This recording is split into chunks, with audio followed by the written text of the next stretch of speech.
Hi, and this is lesson 4.1, and we're plotting points in a coordinate plane. This lesson is for my co-taught algebra class, and we're going to cover, like I said, this section, plotting points in a coordinate plane. So I'm going to put the title here. So in your notes, go ahead and put today's date. Let's get this heading down in our notes, and we'll talk about, first of all, vocabulary that's going to be important for you to do, or understand, I should say, as we go through this lesson. Okay, now first of all, what you see here pictured is called a coordinate plane, and there are some important places on this coordinate plane. First of all, we have what's called an x-axis, and you'll see it labeled here. Maybe I should just actually take out a highlighter. You'll see the x-axis labeled here. They label it x. And you also have a y-axis. The y-axis would be the vertical one. I'll label it here, y-axis. That's this one right here, this vertical line on my paper. There's some other important points to know. The center point on this thing right here, this point is called the origin. Okay, so the origin is kind of like the starting point, all right? So I wanted to make sure we had that covered too. And there are 4 quadrants in a coordinate plane. Now this next part's going to be kind of funky. I'm sure you've seen this before, but it's kind of counterintuitive. There's 4 quadrants. Okay, quadrants mean like sections on this graph. Okay, and the first quadrant is in the upper right-hand corner, and we use Roman numerals to label these. Quadrant 1 is in the upper right-hand corner. Quadrant 2 is in the upper left-hand corner. Quadrant 3 is in the bottom left. And quadrant 4 is in the bottom right-hand corner.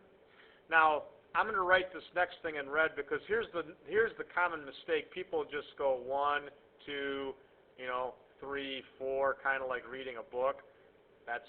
Those aren't correct, so I'll erase them out. That's not the quadrants. The quadrants, we have to go in counterclockwise order.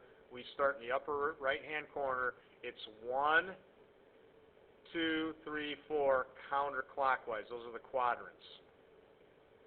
Now, one thing they're going to ask you to do in this lesson is label coordinates on a graph. So let me quickly just erase what I have up here to clear my graph, okay? And I'm just going to plot a few points, and they're going to ask me to label points. So here are some points. I'm going to call this point A. I'll call this one down here point B. I got a point C way over here, and I got a point D. We'll put it there. Okay. Let me write my coordinates for point A. Now, when you say coordinate is like asking for the directions. How do I get to point A?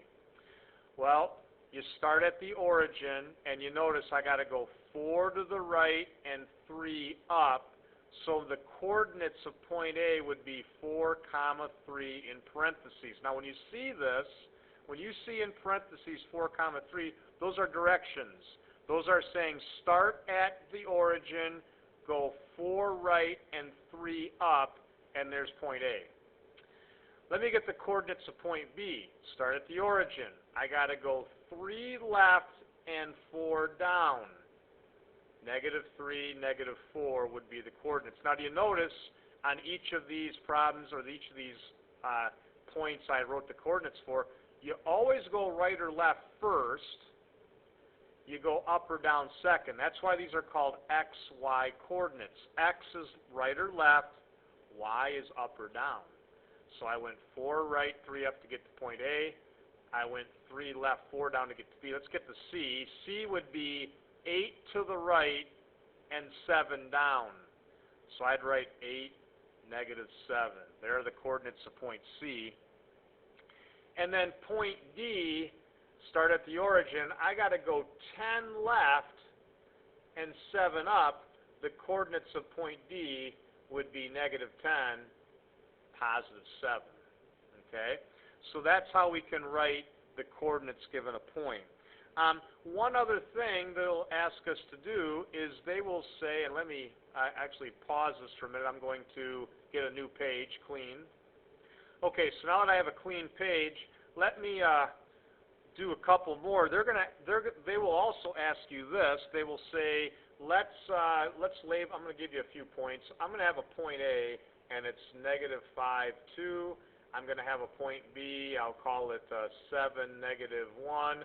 And I'm going to have a point C, 0, -5. They want me to, so I want to graph these.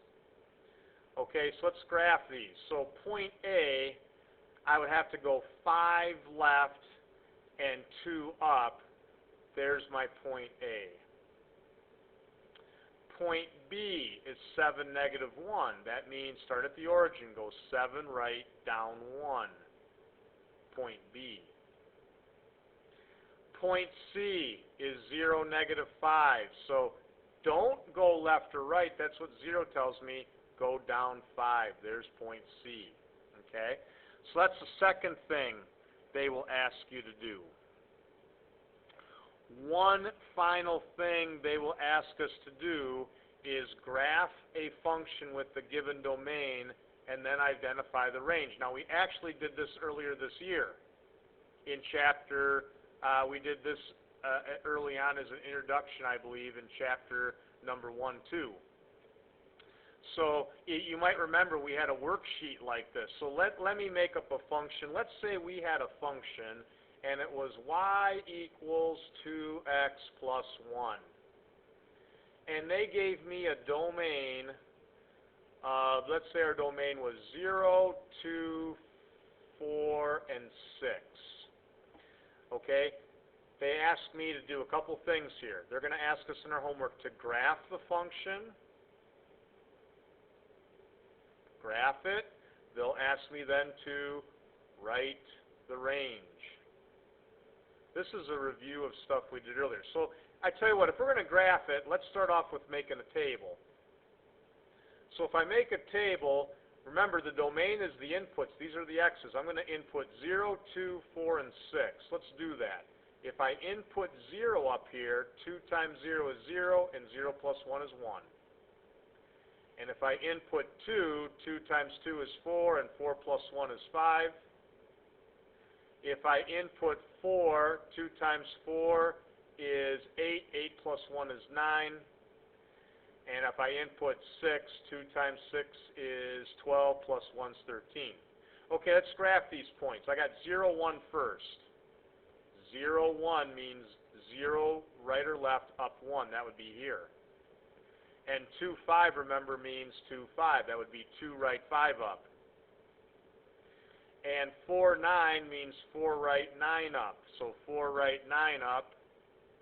And 6, 13 means 6 right, 13 up. That's going to move me off my picture here, but 10, 11, 12, 13 would be about right up there.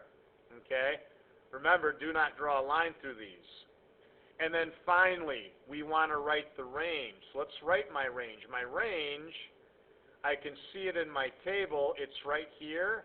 My range would be 1, 5, 9, and 13. Again, this is a review of something we did earlier in our first chapter of the year. Okay? So this video was short. I just had these couple things to cover. Wanted to make sure I covered them in depth with you.